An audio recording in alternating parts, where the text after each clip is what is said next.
네, 사랑하는 성도 여러분, 하나님은 빠른 분이라고 생각하십니까? 아니면 하나님은 느린 분이라고 생각하십니까? 밑도 끝도 없는 질문 같지만 사실 우리는 하나님을 그다지 재빠른 분으로 생각하지는 않는 것 같습니다. 우리가 발을 딛고 서 있는 이 시대는 속도가 곧 능력인 세상입니다. 손가락 하나 까딱하면 지구 반대편의 소식이 1초 만에 도착하고 주문한 음식은 30분 안에 식탁 위에 올라오게 됩니다. 메신저 옆에 있는 숫자 1, 그게 사라지지 않으며 우리는 불안에 떨며 내가 무시당했나 하며 자존감의 위기를 겪기도 합니다. 즉각적인 반응과 즉각적인 보상, 즉각적인 해결, 현대인들이 숭배하는 21세기의 새로운 우상이라고 할 수 있습니다. 그래서 우리는 기다림을 죄악시하고 지체됨을 무능으로 규정하는 속도의 감옥에 갇혀 있는 것입니다. 그런데 우리가 믿는 하나님은 어떻습니까? 우리는 악인이 승승장구하고 또 정의가 짓밟히는 것을 보면서 밤새워 피를 토하듯 기도합니다. 다음날 아침 눈을 뜨면 세상은 소름 끼치도록 그대로인 것입니다. 악인은 여전히 배를 두드리며 웃고 있고 정직한 자는 여전히 골방에서 눈물을 흘리고 있습니다. 하늘은 납처럼 무겁게 침묵하고 역사의 수레바퀴는 삐걱거리면서 무심하게도 굴러갑니다. 이 지점에서 신앙인들은 필연적으로 깊은 딜레마, 영혼의 어두운 밤을 맞이하게 됩니다. 우리가 느끼는 이 답답함은 단순히 어떤 성격 급한 한국인의 기질 문제 그런 것이 아닙니다. 초대교회 성도들이 사자굴 앞에서 십자가의 형틀 앞에서 뼛속 깊이 느꼈던 공포와 정확히 맞닿아 있는 실존적인 절규인 것입니다. 주님 오신다더니 대체 언제 오시는가? 오늘 본문 베드로후서 3장에는 이 틈을 파고들어 조롱하는 자들이 등장합니다. 이들은 교회 밖에서 돌을 던지는 어떤 핍박자들이나 뿔 달린 사악한 이단들이 아니었습니다. 이들의 논리를 가만히 들여다보면 무식하게 소리를 지르는 자가 아님을 알 수 있습니다. 매우 지적이고 또 합리적이고 어떻게 보면 과학적이라고 할 수 있습니다. 우리 마음에도 이렇게 조롱하는 자들이 있습니다. 이렇게 예배당에서는 마라나타 찬송하지만 예배당 밖을 나서면 주의 재림은 무슨 먹고 살기 바쁜데. 예배드리지 않는 것이 아닙니다. 기도하지 않는 것이 아닙니다. 입술은 마라나타를 부르며 종말을 이야기하지만 정작 우리의 달력은 영원한 이 세상을 쳐다보고 있을지 모른다는 것입니다. 베드로 사도는 지금 그러한 이성주의자들의 논리에 맞서기 위하여서 감정에 호소하거나 너 무작정 믿어라 그렇게 말하지 않습니다. 사랑하는 자들아, 주께는 하루가 천년 같고 천년이 하루 같다는 이것을 잊지 말아라. 이 말이 우리에게 어떤 위로로 들리십니까? 아니면 궁색한 핑계로 들리십니까? 생각해보면 그렇지 않습니까? 만약 우리가 약속에서 누군가를 간절히 기다리고 있었는데 그 사람이 1시간을 늦고 나서는 말하기를 내가 1시간이 1초 같아서 내가 늦은지 몰랐다. 그렇게 말한다면 너는 너무 내 시간을 너무 우습게 여긴다. 그렇게 생각하지 않겠습니까? 그 당시 흔들리던 성도들의 마음이 그러했습니다. 아니 우리가 이렇게 피를 말리면서 주를 기다리고 있는데 이 기다리는 시간이 하나님께는 하루 같다고 그렇게 그냥 말씀하시는 겁니까? 하나님 자신의 늦음에는 너무 관대하신 것 아닙니까? 그러나 성도 여러분, 베드로가 이 글을 기록할 때 그 표정은 또 변명을 들어는 하나님 어쩔 수 없다라는 쩔쩔매는 그런 표정이 아니었을 겁니다. 베드로는 지금 시편 90편 모세의 기도를 인용하면서 우리와는 전혀 다른 하나님의 시간선을 굉장히 담대하게 선언하고 있는 것입니다. 우리의 시간은 저 미래에서 와 현재를 지나 과거로 흘러갑니다. 지나가면 그래서 잡을 수 없고 되돌릴 수 없는 우리의 시간은 그래서 소모품에 가깝습니다. 그래서인지 우리는 우리의 시간을 아까워하고 빨리 내 뜻대로 결과가 나오지 않으면 화가 나는 것이지만 하나님께서는 저 시간에 흐르는 강물 위에서가 아니라 시간의 강둑 위에 우뚝 서 계신 분이십니다. 태초에 아담이 흙에서 눈을 뜨던 그 시간이나 골고다 언덕 위에 십자가가 세워지던 그 시간이나 마지막 최후의 나팔이 울려 퍼지는 그 시간이나 이렇게 3일 저녁 주의 전에 나와 기도하는 우리의 시간이나 하나님께는 똑같이 생생한 현재라는 것입니다. 그러니까 아무리 1000년이 지나간다 하더라도 하나님께서는 어제 한 약속, 아니 방금 전에 한 약속과 그것이 조금도 차이가 없다라는 것입니다. 우리야 시간이 지나면 기억이 풍화되고 약속이 낡아지고 열정이 식어버리지만 영원하신 하나님께는 유통기한이 존재하지 않습니다. 우리가 느끼는 하나님이 늦으신다, 하나님이 지체된다 라고 말하는 그 하나님의 지체됨은 하나님의 게으름 때문이 아닌 유한한 우리 피조물과 무한하신 창조주 사이의 어떤 인식의 격차일 뿐인 것입니다. 그러니까 고작 70년, 80년 사는 인생이 영원부터 영원까지 계신 하나님의 타임테이블을 곁눈질하면서 늦다, 빠르다, 이건 맞다, 틀렸다 그렇게 말하고 평가하는 그것은 사실상 믿음이 부족한 정도 그 정도가 아니라 내가 하나님이었으면 그렇게 하지 않았다라고 하는 일종의 교만이고 오만입니다. 하나님은 배달 기사가 아닙니다. 내가 기도를 했는데 당장 응답이 배송되지 않는다고 하여서 내가 하나님께 당당히 요구할 수 있는 그런 권리란 사실상 우리에게 주어져 있지 않다라는 것입니다. 기준은 우리의 손목시계가 아닙니다. 하나님의 시간선입니다. 그러니까 하나님께서 늦으신다, 하나님께서 왜 안 오시냐, 이 말 자체가 틀렸습니다. 하나님은 한 번도 실수한 적이 없으시기 때문입니다. 가장 완벽한 타이밍으로 우주를 그리고 우리를 다스리고 계십니다. 따라서 우리가 해야 할 일은 우리의 시간표를 들이밀면서 하나님을 재촉하는 것이 아니라 오히려 우리의 조급한 시간표를 찢어버리고 하나님의 시간표 안으로, 그 영원한 시간 안으로 들어가야 하는 것입니다. 그게 기다림입니다. 따라서 하나님 안에서 기다린다는 것은 포기하는 것이 아니라 우리의 시간을 하나님께 맞추는 가장 적극적인 반응인 것입니다. 우리가 기다림이 힘든 것은 우리의 기대와 우리의 현실이 유리하는 이유 때문일 것입니다. 전쟁과 재해, 악과 범죄, 그럼에도 불구하고 하나님은 살아계시는가? 그러나 베드로는 9절에서 이것을 하나님의 오래 참으심이다 이렇게 이야기합니다. 그리고 여기서 이 오래 참으심이라고 하는 헬라어 단어는 성격 좋은 할아버지가 허허허 그렇게 막 웃으면서 기다리는 그런 낭만적인 단어가 아니라 이 단어에는 고통이 포함되어 있습니다. 마땅히 터뜨려야 할 정당한 분노를 억지로 삼키고 있는 상태, 끓어오르는 진노의 뚜껑을 맨손으로 누르고 있는 상태, 화산처럼 폭발하려는 심판의 불길을 온몸으로 막아서는 그 상태를 뜻합니다. 물론 하나님께서 고통당하신다는 건 불가능한 일이지만 하나님께 이 표현이 쓰였다라는 것은 굉장히 의미심장한 것입니다. 생각해 보시지요. 지금 이 거룩하신 하나님이 이 죄악으로 문드러진 이 썩어 빠진 세상을 참고 계십니다.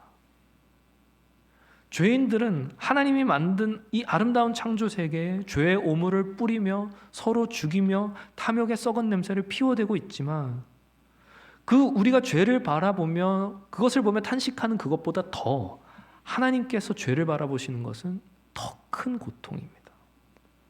그런데 하나님께서는 그 심판의 버튼을 참고 있는 것입니다. 막아내고 있는 것입니다. 하나님의 인내입니다. 베드로는 그 오래 참음의 이유를 이렇게 말합니다. 너희에 대하여 아무도 멸망하지 않고 다 회개에 이르기를 원하신다. 마지막 그 한 마리의 잃어버린 양이 울타리 안으로 들어오기까지, 그 순간까지 하나님은 심판의 시계를 멈춰 세우고 피눈물을 흘리는 시간을 기다리시는 것입니다. 그러니까 어떻게 우리가 감히 하나님께 하나님 왜 늦으시냐고 따질 수 있겠습니까? 생각해 보십시오. 하나님이 만약 100년 전에 오셨다면 지금 이 자리에 앉아서 아멘 이러고 말할 수 있는 사람은 아무도 없었을 것인데 말입니다. 우리가 오늘 아침 눈을 뜨고 숨을 쉴 수 있는 이유, 어젯밤 우리가 지었던 그 은밀한 죄에도 불구하고 오늘 내가 하나님의 심판의 벼락을 맞지 않은 이유, 하나님의 무능 때문이 아니라 하나님께서 우리를 참아주시고 기다려주셨기 때문입니다. 우리가 불평했던 그 기다린 시간들이 사실은 우리의 구원을 위한 시간이었다는 것입니다. 심판의 버튼을 참아내시며 그 피 묻은 손으로 막아내시는 하나님의 자비 앞에서 하나님이 늦으신다고? 그럼 나 좀만 더 즐기다가 회개해야지. 어떻게 이렇게 말할 수 있겠습니까? 하나님의 오래 참음을 멸시하는 것이고 하나님의 인내를 조롱하는 것이고 하나님의 자비를 모욕하는 것입니다. 하나님이 오늘 세상을 멸망시키지 않은 것은 또다시 저 지평선 위에 해를 띄우신 목적은 하나입니다. 아직 돌아오지 않은 내 자식이 있다. 우리의 가족, 우리의 친구, 우리의 동료 중에 아직 하나님을 모르는 사람이 있다면 바로 그 사람 때문에 지구가 돌아가고 있다는 사실을 우리는 기억해야 합니다. 바로 그 사람 때문에 우리 주님이 재림을 미루고 계시다는 사실을 말입니다. 우리가 이 사실을 깨닫는다면 지루하다고 말할 수 없습니다. 우리는 시한폭탄이 멈춘 그 타이머 앞에서 땀을 흘리며 영혼을 건져내야 하는 절박한 구조 현장에 서 있기 때문입니다. 기다림은 낭비가 아닙니다. 생명을 살리기 위한 하나님의 치열한 전투입니다. 그리고 하나님께서는 우리를 그 전투에 동참하도록 부르고 계십니다. 이 기다림 영원하지 않을 것입니다. 하나님의 오래 참음은 영원한 참음이 아닙니다. 오래 참음입니다. 베드로는 주의 날이 도둑같이 올 것이라고 말합니다. 도둑같이 온다는 것은 우리의 모든 예상을 벗어난다는 것입니다. 아무도 예상하지 못한 순간, 가장 방심한 순간, 가장 평온한 밤, 설마 오늘이겠어 라며 코를 골며 자고 있는 그때 주의 날이 이를 것이라고 베드로는 말하는 것입니다. 더 무서운 것은 이 주의 날의 급작스러움보다 그 날에 벌어질 일입니다. 그날에 무슨 일이 일어납니까? 하늘이 큰 소리로 떠나가고 물질이 뜨거운 불에 풀어지고 땅과 그 중에 있는 모든 일들이 드러나게 된다. 성경은 이렇게 말합니다. 여기서 이제 물질이 풀어진다라고 하는 것은 이 세상을 구성하는 존재 기반 그 자체가 해체된다는 이야기입니다. 그러니까 시간과 공간을 포함하여 시간과 공간이 뒤틀리고 물리학과 역학이 존재하지 않는, 작용하지 않게 되는 시대가 올 거라는 것입니다. 우주적 종말입니다. 이때에는 우리가 의지하던 것은 당연스럽게 무너지게 될 것입니다. 통장에 찍혀있는 자산, 살던 집, 입던 옷, 타던 차, 내 육신의 건강, 사회적 지위, 나의 학벌, 나의 인간관계, 모든 것이 뜨거운 불에 다 녹아내릴 것입니다. 우리가 견고하다고 생각했던 그 모든 것이 붕괴되는 것입니다. 이것이 그날 주님 오시는 날에 있을 일입니다. 그렇게 베드로는 이 무시무시한 심판의 말씀을 전한 뒤에 이렇게 묻는 것입니다. 그렇다면 너희가 어떤 사람이 되어야 마땅하냐? 어떤 사람이 되어야 마땅하겠느냐? 그리고 뒤이어 말합니다. 거룩한 행실과 경건함으로 기다려라. 성도 여러분, 거룩이 무엇입니까? 거룩은 구별입니다. 세상과 다르게 구별되는 것입니다.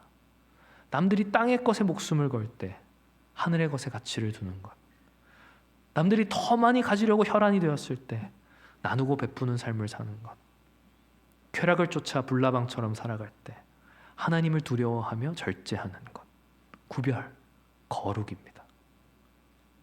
그리고 12절에 아주 놀라운 표현이 나오는데 그것은 무엇이냐면 하나님의 날이 임하기를 바라보고 간절히 사모하라. 여기서 이 바라보고 간절히 사모하라, 이게 뭔가 대단한가 싶지만 원문을 직역하면 이렇게 됩니다. 그날을 재촉하라. 놀랍지 않으십니까? 그날을 재촉하라. 여태 말하지 않았습니까? 하나님의 시간은 천년이 하루 같고 하루가 천년 같아서 우리의 시간과 다르고 그렇게 우리는 하나님을 재촉할 자격이 없다고 그렇게 이야기하더니 아니 갑자기 이제 와서 하나님의 시간을 그날을 재촉하라니, 엄청난 신학적 신비가 이 안에 담겨 있습니다. 하나님께서는 주권적으로 그 자신의 역사를 운행해 나가시지만 우리의 거룩한 행실과 우리의 경건이 주의 재림을 앞당긴다는 것입니다.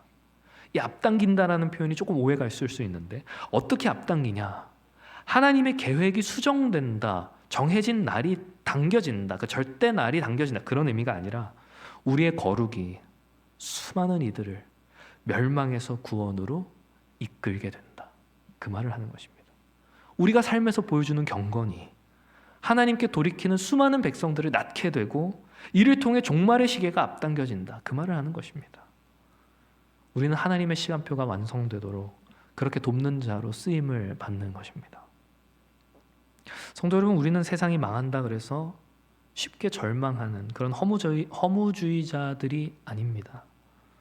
우리는 세상이 불타 없어진 그 자리에 하나님께서 예비하신 새 하늘과 새 땅이 내려올 것이라고 그것을 믿고 의지하는 소망의 사람들입니다. 불타 없어질 것은 죄악입니다. 슬픔입니다. 고통입니다. 부조리입니다. 하지만 우리가 주를 위하여 흘렸던 눈물, 우리가 행하였던 거룩한 순종, 우리가 전한 복음의 열매, 그것들은 결코 불타 없어지지 않을 것입니다. 새하늘과 새 땅, 그날까지 이룰 것입니다. 사랑하는 성도 여러분, 말씀 맺으려 합니다. 처음에 우리는 질문을 던졌습니다. 하나님, 도대체 언제까지 기다려야 합니까? 따지듯 물었습니다. 하나님의 시계가 고장났다고 생각했기 때문입니다. 그러나 베드로 사도의 진단은 달랐습니다. 고장난 것은 하나님의 시계가 아니라 우리의 시력이었고 우리의 시간이었습니다. 우리는 찰나를 살며 영원을 재단하려 하였습니다. 하나님의 피 묻은 인내를 무능한 게으름으로 오해하였습니다. 지금 하늘문이 열리지 않는 것은 하나님이 주무시고 계셔서가 아니라 심판의 망치를 든 그 손을 다른 한 손으로 붙잡고 기다리고 계시기 때문입니다. 성도 여러분, 긴 기다림에 지치셨습니까? 아무리 기도해도 바뀌지 않는 현실 앞에서 하나님은 내 기도를 듣지 않으신다며 그렇게 생각하십니까? 아닙니다. 하나님의 침묵은 공백이 아닙니다. 하나님은 지금 구원과 심판의 활시위를 팽팽하게 당기고 계십니다. 가장 결정적인 순간에 가장 완벽한 방법으로 구원하시기 위하여서 하나님은 지금 숨을 고르고 계신 것입니다. 우리가 느끼고 있는 답답함은 하나님이 우리를 포기한 증거가 아니라 역설적으로 하나님께서 우리를 안전하게 지키시고 있다라는 증거입니다. 그렇게 우리는 그 침묵 가운데서도 하나님의 신실하심을 더욱 신뢰하는 것입니다. 물론 성도 여러분, 재테크도 하셔야 합니다. 저는 성도 여러분들이 다 돈도 많이 버셨으면 좋겠습니다. 우리 신도봉의 성도들 다 부자 되고 다 성공하셨으면 좋겠습니다. 그래서 저도 좀 맛있는 거 사주시고. 그러나 그것이 우리의 주인이어서는 안 됩니다. 불타 없어질 것이 아닌 우리의 거룩과 경건을 붙잡아야 합니다. 초대교회 성도들이 만날 때마다 나누었던 인사, 마라나타, 주 예수여 오시옵소서. 이것은 듣기 좋은 종교적 구호가 아니라 신앙적 결의였습니다. 내가 내일 사자굴 앞에 선다 할지라도, 내가 당장 내일 십자가 형틀 앞에 선다 할지라도, 내가 당장 내일 화영장 앞에 선다 할지라도 내가 믿음을 지키고자 하겠다는, 우리 주님 다시 오실 때까지 믿음을 잃어버리지 않겠다라고 하는 신앙적 결의, 야성이었습니다. 바라기는 우리 모두에게 이 야성이 살아나기를 바랍니다. 세상이 영원할 것처럼 우리를 속일 때 아니다, 우리 주님 곧 오실 것이다, 그렇게 선포하며 정신을 차리는 것. 내일 당장 주님이 다시 오셔서 종말이 온다 할지라도 오늘 내가 한 그루의 사과나무를 심는 심정으로 죄와 싸우고 이웃을 사랑하며 복음을 선포하는 것. 사랑하는 성도 여러분, 부디 바라보기는 저 영광스러운 새하늘과 새 땅이 임할 때 부끄러운 모습으로 숨는 자가 아닌, 주님, 제가 주님 오시길 그렇게 기다렸다고 그렇게 말하며 두 팔 벌려 주님을 와락 껴안을 수 있는 그런 저 여러분들 다 되시기를 주님의 이름으로 축원합니다.